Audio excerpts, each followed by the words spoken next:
नरगिस और राज कपूर की प्रेम कहानी फिल्म जगत की कभी न भूलने वाली कहानियों में से एक है।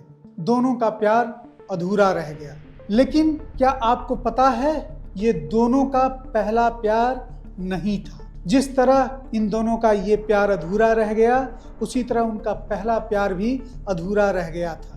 राज कपूर के बारे में तो हम आपको पहले ही बता चुके हैं। इस वीडियो में हम बात करेंगे भारतीय सिनेमा की सबसे बड़ी शख्सियतों में से एक नरगिस के बारे में। क्या आपको पता है वो किस पेशे में जाना चाहती थी? उनका पहला प्यार कौन था? ये जानने के लिए इस वीडियो को अंत तक देखते रहिए और हाँ, चैनल को सब्सक्राइब जरूर कीजिए। नमस्कार, मैं हूँ राजीव रंजन और आप देख रहे हैं वॉच ओवर इंडिया।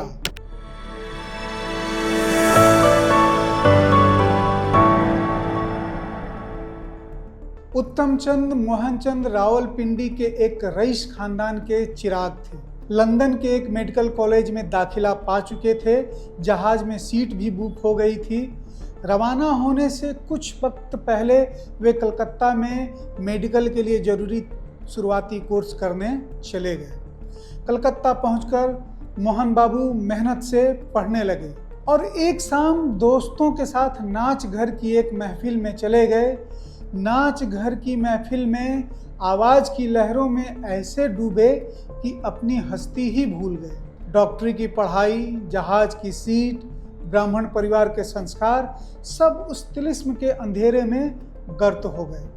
बाकी संगी साथी अपने ठिकानों पर लौट गए, पर मोहन बाबू उसी दहलीज के होकर रह गए।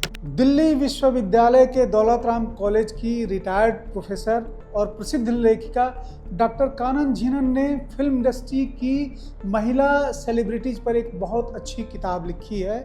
उसका नाम है सीने जगत की रश्मियाँ। उसमें उन्होंने नरगिस पर भी लिखा है और नरगिस को एक सक्षम स्त्री के रूप में चित्रित किया है। यह किताब पढ़ने लायक है। वह लिखती हैं, जद्दन बाई के पेशे में दिलफेक आशिकों की कमी नहीं थी। 26 साल की उम्र में वह 2 संबंधों से 2 बेटों की मां बन चुकी थी। उनका मकाम इस पेशे से खुद को निकालना था। जद्दन बाई की एक हाँ पर मोहन बाबू परिवार और करियर सब छोड़ने को तैयार बैठे थे। इसी निस्वार्थ प्रेम को जद्दन बाई अनदेखा नहीं कर सकी, पर मुसलमान का ब्राह्मण से निकाह कैसे हो, तो मोहन बाबू अब्दुल रशीद बन गए। 1928 में निकाह पढ़ा गया। पंजाब में जब खबर पहुंची तो मोहन बाबू के माता पिता ने उन्हें घर से बेदखल कर दिया। 1 जून 1929 को जद्दन बाई ने एक लड़की को जन्म दिया, जिसका नाम रखा गया फातिमा अब्दुल रशीद, पर मोहन बाबू उसे प्यार से तेजेश्वरी मोहन ही कहते थे। कुछ समय के बाद कुंदनलाल सहगल की प्रेरणा से जद्दन बाई लाहौर चली गईं। रिकॉर्ड बनाने वाली कंपनी प्लेयर एंड फोटोफोन में काम शुरू कर दिया। कोठों पर गूंजने वाली आवाज़ ग्रामोफोन तक पहुंच गई। मुजरे से हमेशा के लिए निजात मिल गई। कुछ समय बाद इंसान या शैतान, गोपीचंद, सेवा सदन जैसी फिल्मों में अभिनय और गाने का मौका भी मिला। फिर तो फिल्मों से वह ऐसी जुड़ी कि एक वक्त आया जब उन्होंने कहानी, संगीत, गीत निर्देशन और प्रोडक्शन सब में अपना हाथ आजमाया। बम्बई आकर 1935 में संगीत फिल्म्स के बैनर तले तलाशे हक बनाई। इस फिल्म में 2 बड़ी बातें हुई। पहला, जद्दन बाई हिंदुस्तान की पहली महिला संगीतकार बनी और दूसरा, जद्दन बाई और मोहन बाबू की लाडली बेटी नरगिस ने इसी फिल्म के जरिए बेबी रानी के नाम से फिल्मों में पहला कदम रखा। बेबी नाम घर और नज़दीकी लोगों में बहुत प्रिय हुआ। भाइयों में पलने के कारण वह टॉम बॉय भी थी। मरीन ड्राइव पर भेलपुरी आइसक्रीम खाते हुए घूमना, फप्तियाँ कसने वाले मंचलों को नानी याद दिलाना उसकी प्रिय हॉबी थी। क्या आपको पता है, अभिनय के नए आयाम स्थापित करने वाली नरगिस अभिनेत्री नहीं, डॉक्टर बनना चाहती थी। मोहन बाबू खुद जो न कर सके, चाहते थे कि तेजस्वरी कर ले, डॉक्टर बन जाए।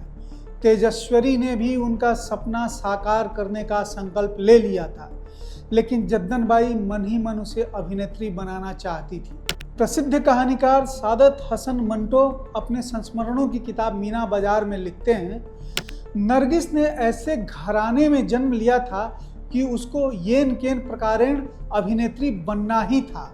जद्दन बाई के गले में बुढ़ापे का घुंघरू बोल रहा था।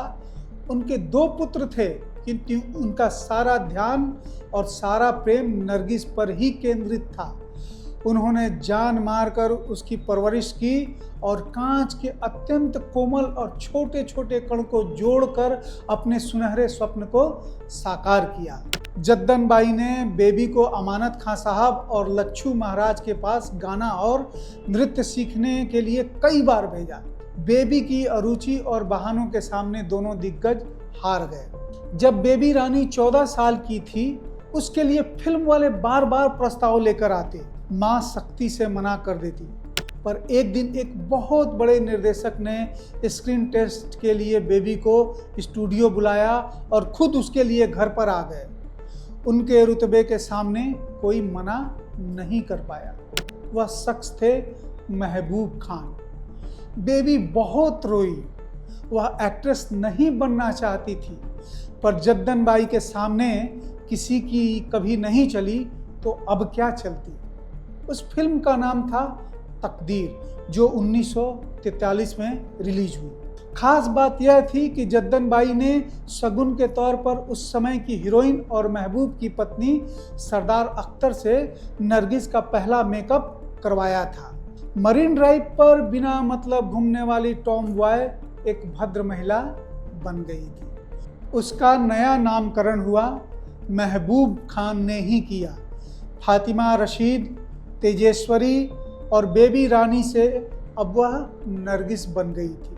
सब कुछ इतनी तेजी से हो रहा था कि पुरानी जिंदगी पीछे छूट गई थी। तकदीर के बाद एस फाजली की इस्मत 1944 में आई। हुमायूं में महबूब ने अशोक कुमार के साथ नरगिस को मौका दिया। मोतीलाल और अशोक कुमार जैसे हीरो के साथ काम करना मायने रखता था। 1947 में रोमियो जूलियट आई। फिल्म संसार के समानांतर ही नरगिस की जिंदगी में एक और कहानी चल रही थी। रोमियो जूलियट की शूटिंग के लिए नरगिस का पूना जाना हुआ। वहाँ मेडिकल कोर का एक कैप्टन था, कैप्टन अंसारी। वह परिवार के संपर्क में आया। उसके आकर्षक व्यक्तित्व से मोहन बाबू को जैसे एक दुर्लभ अवसर मिल गया। बेटी के लिए पढ़ा लिखा सुसंस्कृत पति चाहते थे वे। रोज उसे घर पर बुलाना शुरू किया। दोनों में प्रेम बढ़ने लगा। एक दिन अंसारी ने नरगिस को शादी का पैगाम दे डाला। खुशी में पागल नरगिस सीधी माँ के पास पहुँच गई। जद्दन बाई को अपना संसार हिलता हुआ नजर आने लगा। अभी अभी तो गृहस्थी में आर्थिक ठहराव आया था, परिवार का क्या होगा। जद्दन बाई ने पैंतरा बदला। ऐसी आग उगली कि बाप बेटी का सांस लेना मुश्किल हो गया। उन्होंने कहा, अंसारी की हिम्मत कैसे हुई? उसके माँ बाप कहाँ हैं जो खुद पैगाम लेकर आया? ऐसे छुछोरे का मुंह नहीं देखने दूंगी। अब आया तो चीर कर रख दूंगी। उस दिन के बाद अंसारी ने सचमुच नरगिस के घर का रुख नहीं किया।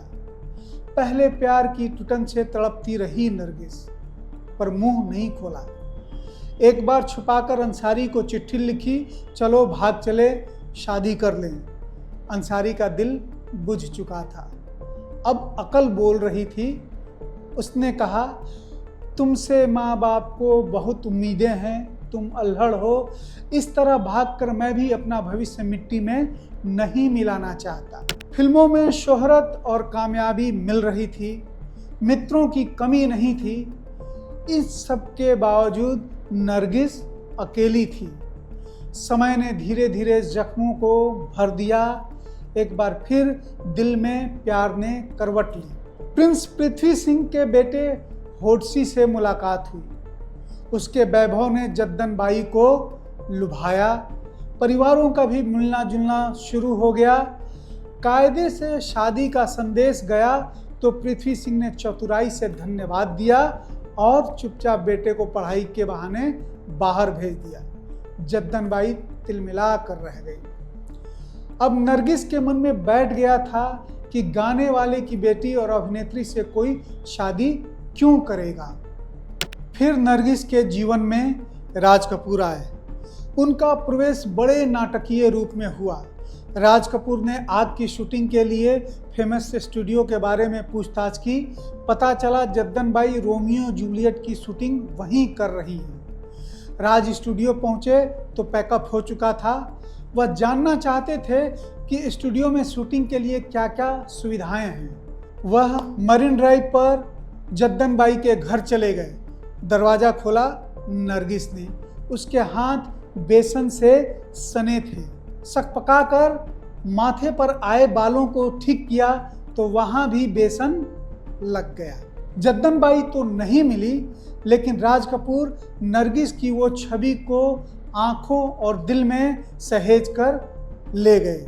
वह जानते थे कि नरगिस फिल्मों में नाम पा चुकी हैं और अभी उनका खुद का नाम पृथ्वीराज कपूर के बेटे के रूप में ही जाना जाता है। उन्होंने सोचा अपनी फिल्म आग में नरगिस को कैसे भी लेना ही होगा। एक और लड़की को पटकथा में डालना ही होगा। शूटिंग के लिए तैयार पटकथा में इस तरह की तब्दीली पटकथा लेखक ने बड़ी मुश्किल से की। आग में नरगिस 9वीं रील के बाद दिखाई पड़ी। राज ने नरगिस से पहली मुलाकात के दृश्य को सालों बाद बॉबी में डिम्पल पर फिल्माया। नरगिस ने भी अपनी हमराज नीलम को राज से हुई भेंट के बारे में बताते हुए कहा था, नीली आंखों वाला पिंकी। यह रिश्ता फिल्मों के साथ साथ निजी जिंदगी में भी उतरता चला गया। 16 फिल्मों में दोनों ने एक साथ काम किया। आग, अंदाज, बरसात, आवारा, अनहोनी, श्री 420 आदि में नरगिस अभिनय नहीं कर रही थी, उन भूमिकाओं को जी रही थी। देश विदेश में दोनों का साथ रहना अब चर्चा का विषय बनने लगा था। पत्र पत्रिकाओं में नरगिस को होम ब्रेकर कहा जाने लगा। राज कपूर पर भी परिवार का दबाव बढ़ने लगा और धीरे धीरे इन दबावों का असर राज कपूर पर दिखाई देने लगा। कुछ लोगों का कहना है कि नए साल पर एक बार राज ने नरगिस को मंगलसूत्र भी पहनाया था, पर समाज की स्वीकृति के बिना उसकी क्या हैसियत थी। उन दिनों एक अफवाह यह भी थी कि नरगिस ने गृह मंत्री मोरारजी देसाई के पास जाकर विवाह की अनुमति मांगी थी, पर तिरस्कार ही मिला। फिर एक दिन यह रिश्ता खत्म हो गया। राज कपूर से रिश्ता टूटने के बाद नरगिस एक बार फिर अकेली हो गई थी। उनका दिल टूट गया था। ऐसे ही पलों में महबूब की मदर इंडिया का प्रस्ताव आया। नरगिस ने हामी भर दी। एक पुरुष के लिए उन्होंने मधुबाला और मीना कुमारी की तरह अपने आप को फना नहीं किया। जिंदगी के सफ़र को दूसरा मोड़ देकर आगे बढ़ गई। जब मदर इंडिया के सेट पर सुनील दत्त ने नरगिस के सामने विवाह का प्रस्ताव रखा तो उन्होंने स्वीकार कर लिया। ये कहानी आपको फिर कभी विस्तार से बताएंगे। बहरहाल तकदीर से महबूब नरगिस को फिल्मी दुनिया में लाए थे और उनकी ही मदर इंडिया से नरगिस को अंतर्राष्ट्रीय पुरस्कार भी मिला।